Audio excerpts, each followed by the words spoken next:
Bienvenidos a Cruce de Palabras por Telesur.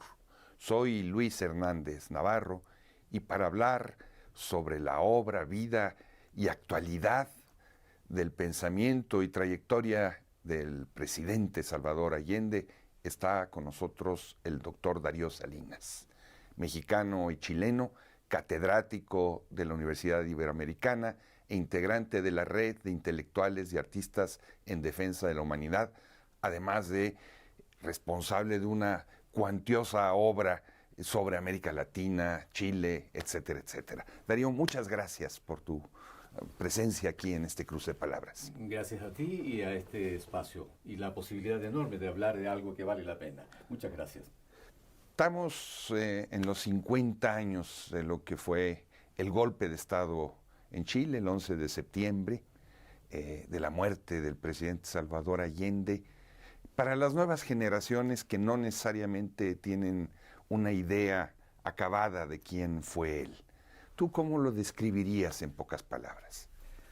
A medios siglos de aquella tragedia, aciago martes 11 de 1973, creo que la figura de Allende se agiganta.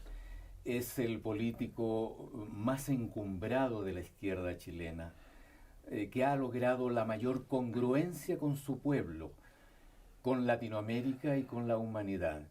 Es un paradigma de la transformación anticapitalista absolutamente vigente para pensar los grandes problemas de nuestro tiempo.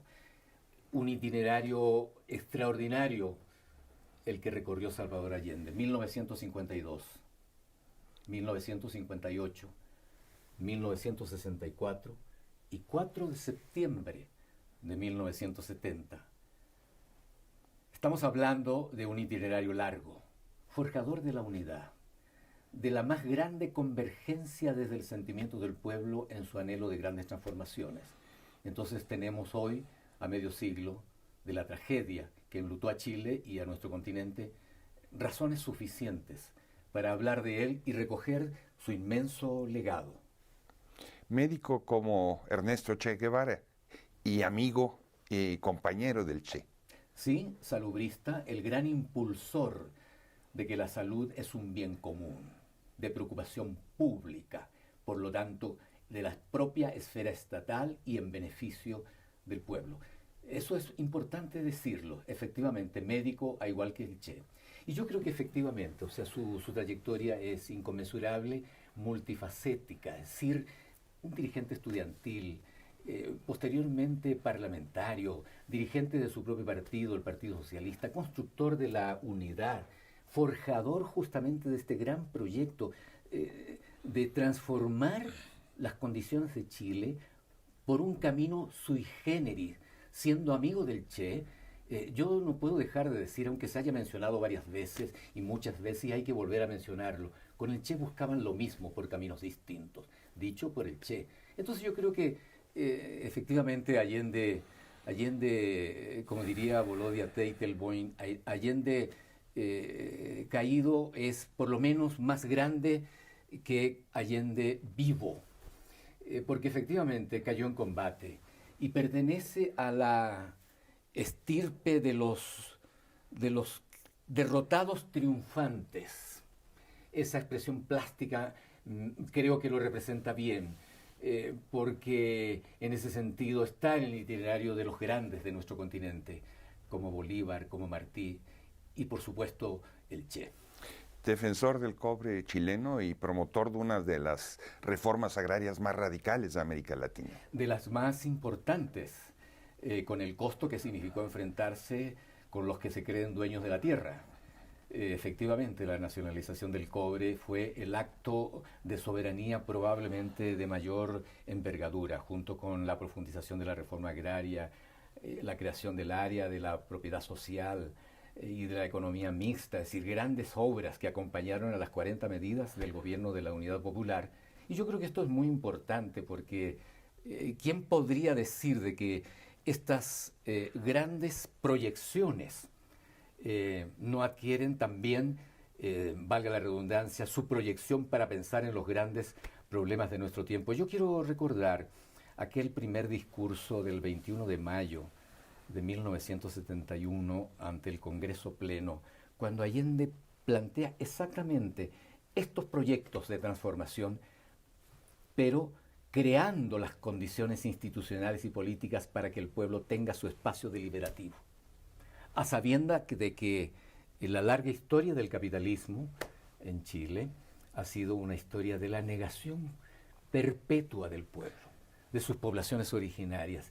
Entonces, este señalamiento y el anuncio de una nueva constitución necesaria para las grandes transformaciones de Chile en ese Congreso Pleno de 1971 marca un hito y una proyección de enorme envergadura para las transformaciones, porque efectivamente se estaba buscando entregar la potestad deliberativa y la capacidad de decidir al pueblo sobre los asuntos sustantivos, la economía y la política del país, que son los temas de hoy día, que son los grandes temas en la agenda contemporánea y la gran disputa estratégica que no concluye y que sigue su curso en el escenario actual.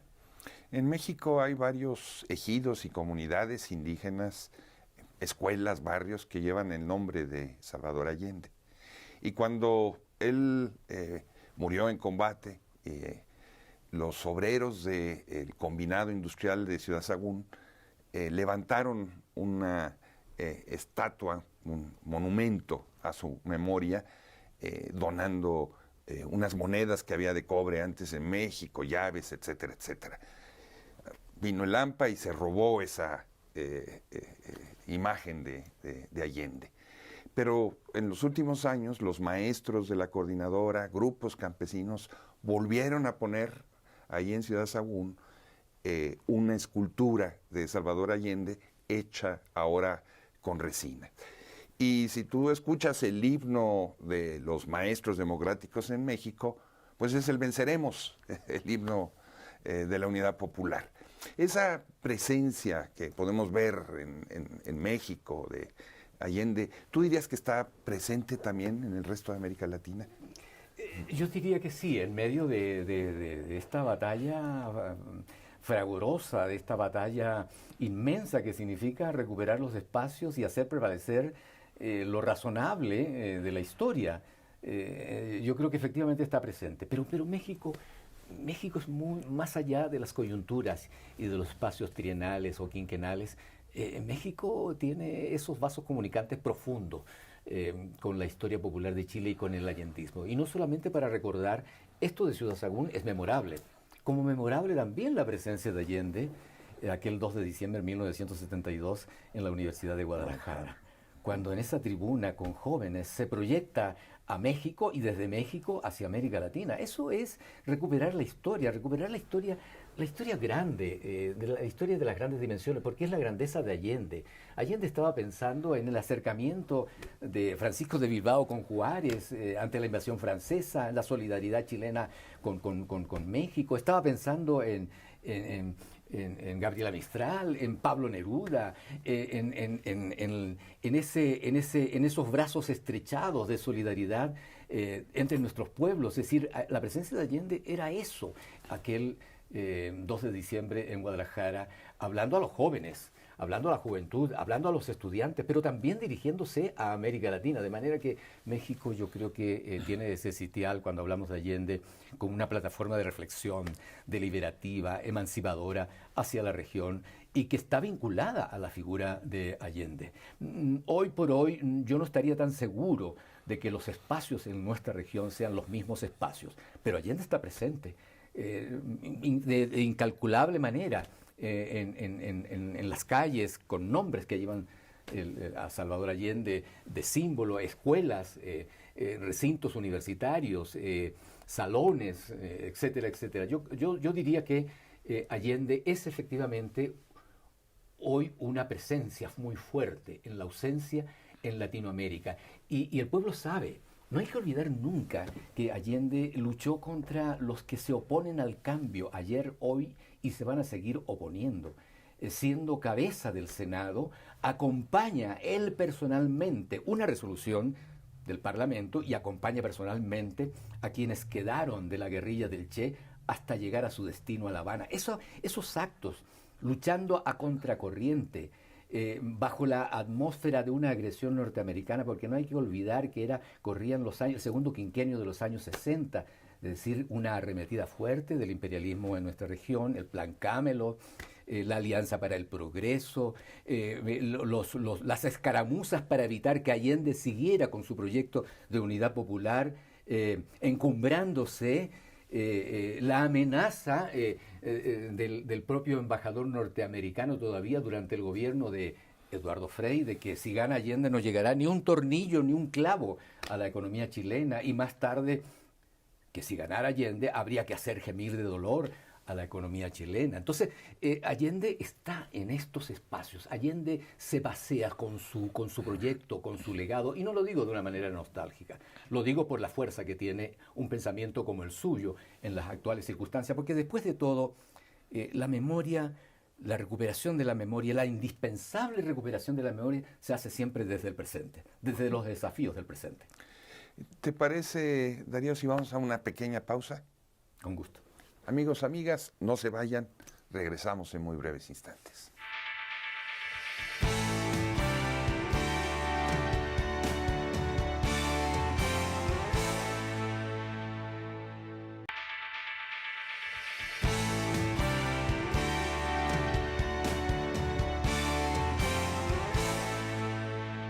Estamos de vuelta en este cruce de palabras con el doctor Darío Salinas, catedrático de la Universidad Iberoamericana, integrante de la red de intelectuales y artistas en defensa de la humanidad, conversando sobre ese gigante de la historia latinoamericana y universal que fue el doctor Salvador Allende. Darío, Allende fue siempre un socialista, lo dijo con sus palabras. Su proyecto de gobierno era un proyecto de gobierno en la perspectiva de llevar a Chile al socialismo. ¿Qué recuperar de esa experiencia en relación a lo que vivimos en América Latina, de gobiernos de corte nacional popular, de gobiernos o políticos que preferirían no hablar de socialismo? ¿Es un asunto solo de diferencia de los tiempos o es una cuestión también de un proyecto político claramente explícito por parte de él? En las actuales circunstancias no es inocuo ni es inservible, pero sí es difícil hablar de un proyecto socialista. Sin embargo, ese horizonte no es algo que pueda hacerse a un lado tan fácilmente. El desarrollo del capitalismo en nuestra región, en América Latina, ha multiplicado distintos segmentos socioeconómicos, ha diversificado las expresiones de la sociedad, ha complejizado el mundo societal, todos los cuales tienen evidentemente el derecho de expresar sus reivindicaciones, sus demandas. La posibilidad de aglutinar y de pensar en una transformación que requieren nuestras sociedades no puede hacerse sin ese horizonte. Los progresismos son absolutamente indispensables porque van sumando y sirven de manera importante para avanzar en los procesos de construcción de esa mayoría. Pero en las condiciones actuales de Chile, y yo me atrevería a decir de América Latina, hacer avanzar aquello necesita de ese horizonte. Voy a decir algo que no es muy popular en el segmento centrista de la política latinoamericana, el socialismo del siglo XXI. ¿Qué serían las luchas particulares sin ese horizonte hoy en la región? Yo me pregunto.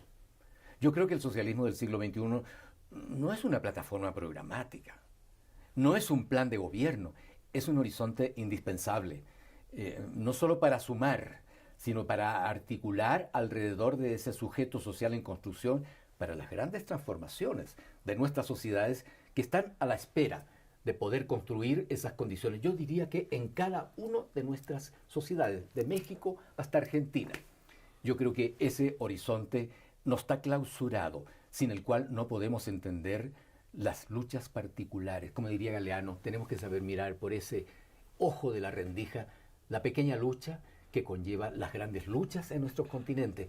Parece un juego de palabras, pero me parece absolutamente indispensable, incluso en las condiciones más involutivas, como la situación de Perú.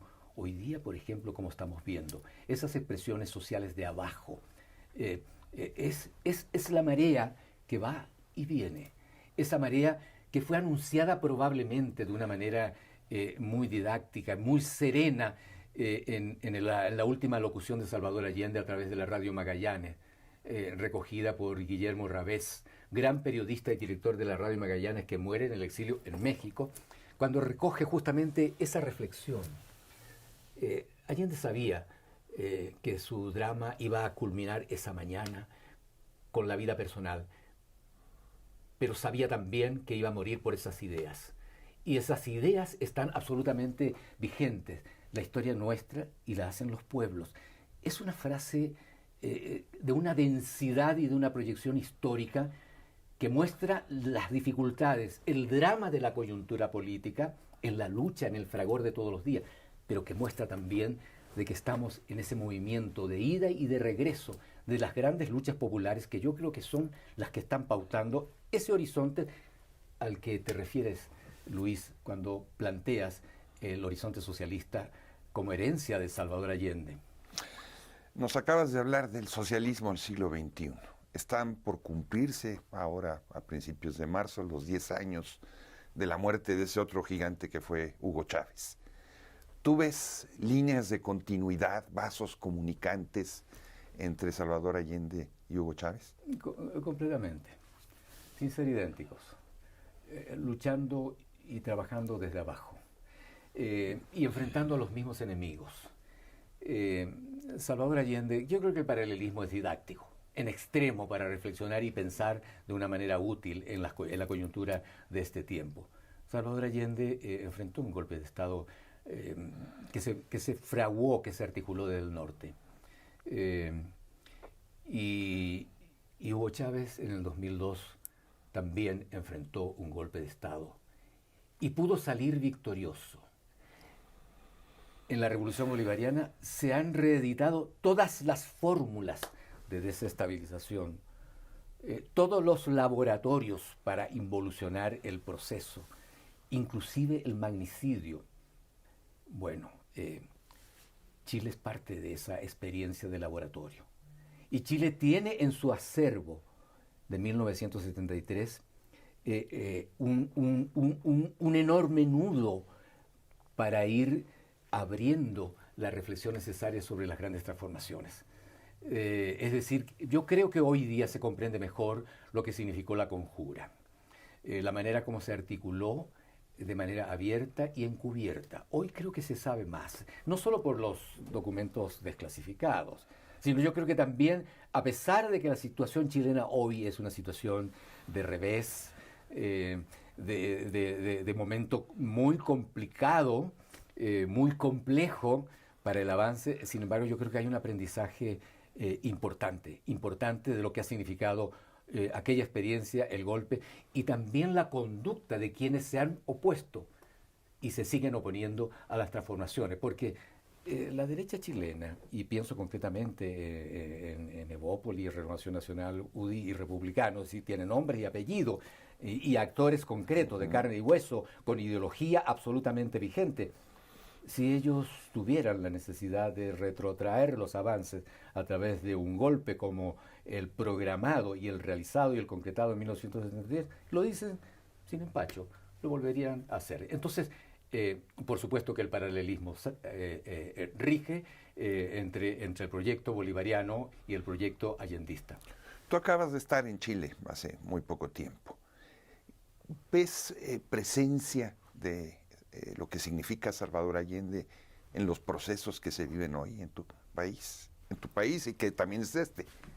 En la inmediatez de la política, no.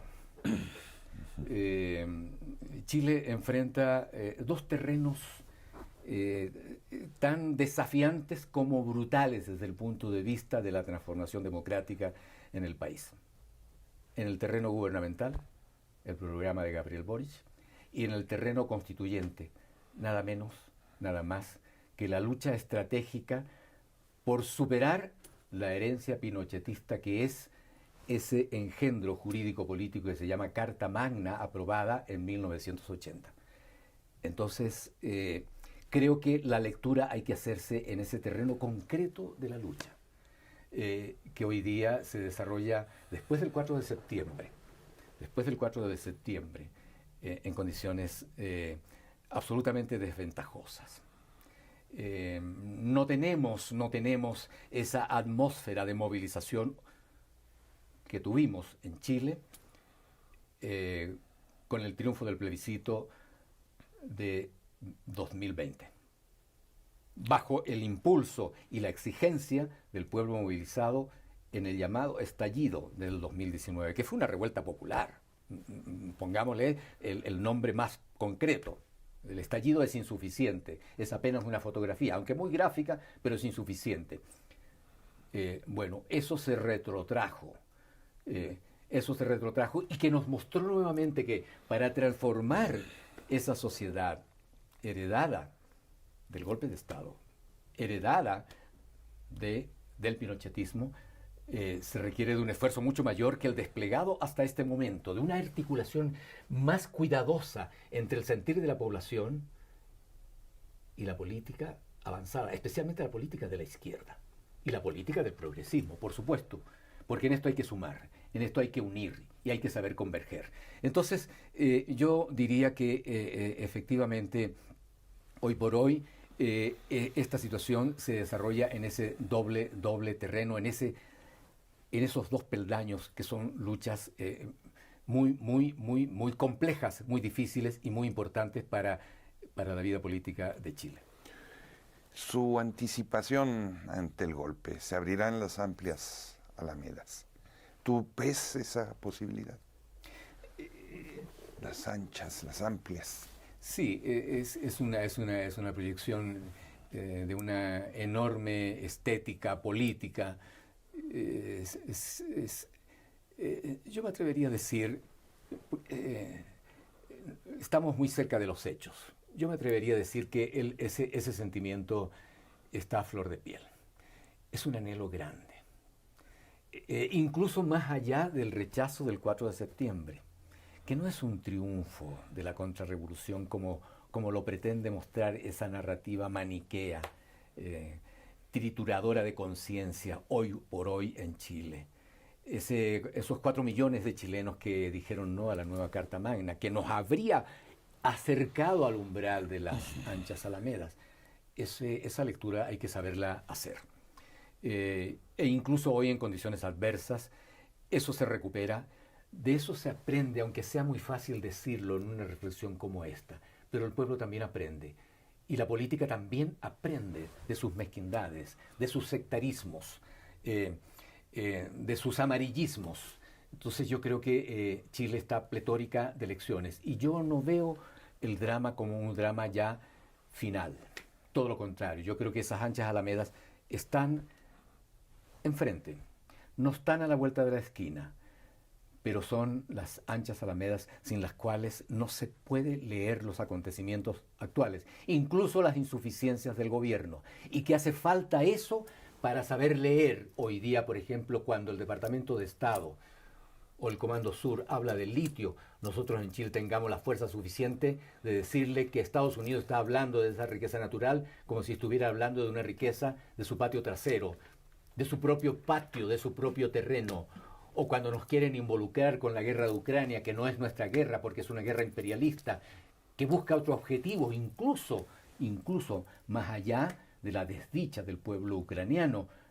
Y si nosotros no ponemos esa voz, entonces no estamos mirando esas anchas alamedas. Yo creo que estas cosas hay que decirlas, apoyando lo que estamos apoyando, pero no hay que dejar de decir. Como tampoco hay que dejar de decir que el TPP-11 no nos favorece en términos de una mayor autodeterminación e integración de nuestros pueblos. Y uno no le está haciendo ningún favor ni lo vamos a hacer a esa derecha que está esperando justamente claudicaciones. No es criticar desde el compromiso, no significa claudicación, significa más bien fortalecer el compromiso, porque nosotros estamos esperanzados de que este gobierno avance, se fortalezca sustantivamente y estreche sus lazos con todos los pueblos de América Latina, empezando por México, que creo que son buenos lazos, buenos abrazos solidarios entre Chile y México. Darío, muchísimas gracias por estar con nosotros en este cruce de palabras. Igualmente. Y ustedes, amigos, amigas, muchas gracias por su amable compañía. Los esperamos la semana que viene aquí en Telesur y no se olviden, Allende vive, viva Allende. Hasta la próxima.